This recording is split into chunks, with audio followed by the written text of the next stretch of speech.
Bismillahirrahmanirrahim. Assalamualaikum warahmatullahi wabarakatuh.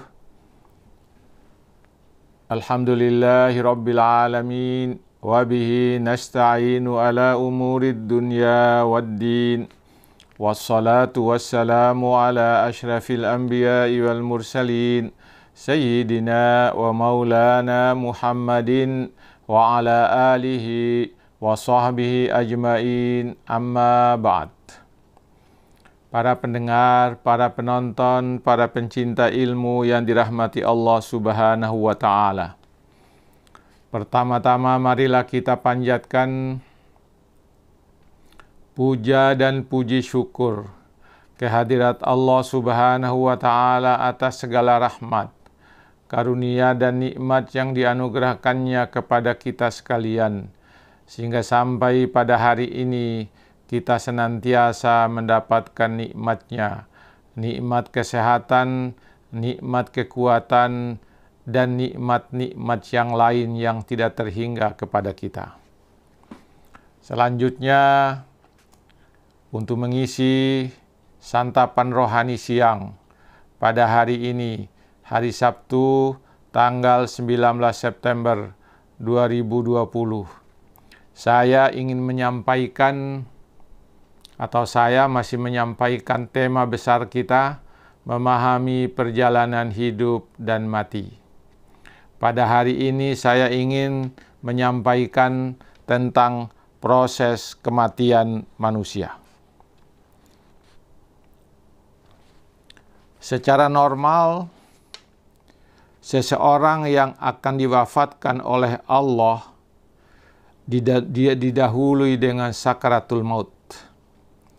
Sakaratul maut itu berarti mabuk kematian. Disebut mabuk kematian karena seseorang pada saat itu dalam suasana labil, dalam suasana tidak sadarkan diri, dan dalam suasana lupa akan kondisi dirinya. Itulah sakaratul maut. Ketika orang mengalami sakaratul maut, pasti mengalami hal yang seperti itu. Setiap orang yang akan mengalami sakaratul maut berbeda kondisinya. Ada yang mengalaminya dengan ringan, ada yang sederhana, sehingga tidak kelihatan lagi bahwa dia sedang menjalani sakaratul maut. Ada yang mengalaminya dengan cukup berat, sehingga ia sangat terlihat ketika mengalami kegelisahan yang cukup serius, tidak sadarkan diri, dan tidak merasakan apa-apa. Ada pula yang mengalaminya dengan sangat berat dan sangat melelahkan, bahkan suara tarik napasnya terdengar jelas oleh siapapun, dan dialaminya bahkan berhari-hari. Meskipun berbeda-beda, tetapi yang jelas setiap orang pasti mengalami sakaratul maut. Tidak ada orang yang bebas dari sakaratul maut. Selanjutnya saya ingin menyampaikan bagaimana manusia setelah dia mati di alam kubur. Kubur adalah tempat di mana semua jenazah manusia dimakamkan. Alam kubur adalah sebuah alam yang mesti dilewati oleh manusia dalam perjalanannya menuju Allah. Setelah ia menempati alam dunia dengan segala kenikmatannya, di dalam segala alam kubur adalah sebuah alam yang mesti dilewati oleh manusia dalam perjalanannya menuju Allah. Setelah ia menempati alam dunia dengan segala kenikmatannya, di alam kubur inilah manusia akan berada sampai mereka dibangkitkan.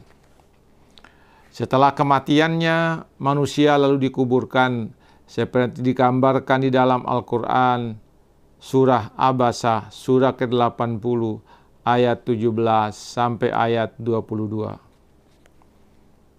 Di mana Allah mengatakan, A'udzu billahi minasyaitonir rajim. Bismillahirrahmanirrahim. Qutilal insanu ma akfarah. Min ayyi syai'in khalaqah. Min nutfatin khalaqahu faqaddarah. Summa as-sabila yassarah. Summa amatahu fa'akbarah. Summa idza sya'a ansyarah. Kata Allah di dalam ayat itu, binasalah manusia, alangkah amat sangat kekafirannya. Dan apakah Allah menciptakannya dari setetes mani, Allah menciptakannya, lalu menentukannya fase-fase kejadiannya. Kemudian dia memudahkan jalannya, kelahirannya, atau memberi kesediaan kepadanya untuk menjalani jalan yang benar atau jalan yang sesat. Kemudian dia mematikannya dan memasukkannya ke dalam kubur. Kemudian bila dia menghendaki, dia membangkitkannya kembali.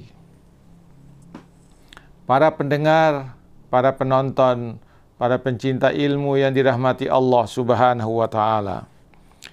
Selain alam kubur, dikenal pula istilah barzah yang disebutkan 2 kali dalam Al-Quran, yaitu dalam Quran surat Ar-Rahman, surah yang ke-55, ayat 9 sampai dengan ayat 19 sampai dengan ayat 20, dan Quran surah Al-Mu'minun, surah yang ke-23, ayat 90 sampai 100.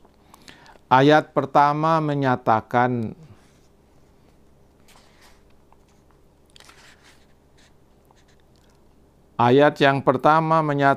bahwa Allah membiarkan 2 lautan, yakni air laut dan air sungai saling bertemu dan mengalir, tetapi antara keduanya ada pemisah atau barzah, sehingga masing-masing tidak melampaui, yakni air laut tidak menjadikan air sungai asin, dan tidak juga air tawar menjadikan air laut tawar. Ayat kedua menguraikan keadaan orang-orang yang durhaka saat kematiannya dengan menginformasikan bahwa apabila datang kematian kepadanya, seseorang di antara mereka dia berkata, Tuhanku, kembalikanlah aku ke dunia agar aku dapat beramal soleh. Sekali-kali tidak, sesungguhnya itu hanya perkataan saja, dan di hadapan mereka ada barzah sampai mereka dibangkitkan. Para pendengar, para penonton, para pencinta ilmu yang dirahmati Allah Subhanahu wa Ta'ala. Orang-orang yang sudah berada di dalam kubur inginnya kembali lagi ke dunia agar mereka dapat kembali melakukan amal soleh. Mereka sebenarnya menyesali diri mereka karena mereka kurang amal saleh ketika masih berada di dunia ini. Para pendengar, para penonton, para pencinta ilmu yang dirahmati Allah Subhanahu wa Ta'ala. Di alam kubur, setiap orang juga sudah merasakan kenikmatan yang diperoleh berdasarkan amal salehnya, dan merasakan azab kubur bagi mereka yang tidak beramal saleh sewaktu hidupnya di dunia ini. Selama berada di kuburnya, mereka menjalani hidup sesuai dengan apa yang telah mereka lakukan sebelumnya. Ada riwayat yang menyatakan bahwa ada orang dalam kuburnya yang merasakan kenikmatan surga, amat sejuk, dan kuburnya lapang, tiada berujung. Ada juga orang yang merasa bahwa kuburnya begitu sempit dan bahkan selalu menjepit tubuhnya.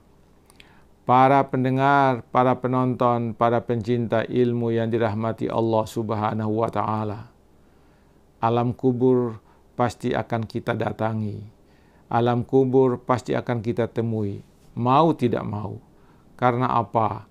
Ketika kita sudah dalam keadaan mati, maka pastilah kita akan dibawa ke kuburan dan kita akan dikuburkan di sana.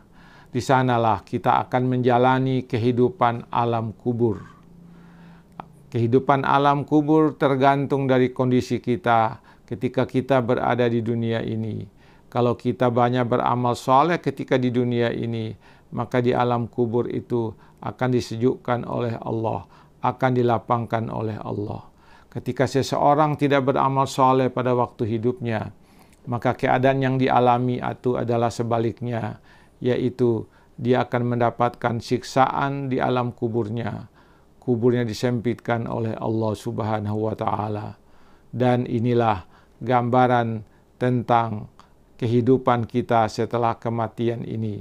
Semoga ini ada manfaatnya bagi kita sekalian dalam rangka kita menjalani kehidupan kita di alam dunia ini.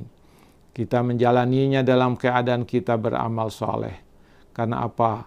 Agar kita dapat menikmati kenikmatan amal soleh itu di akhirat nanti. Sekian, lebih dan kurangnya mohon dimaafkan. Wabillahi taufiq wal hidayah. Wassalamualaikum warahmatullahi wabarakatuh.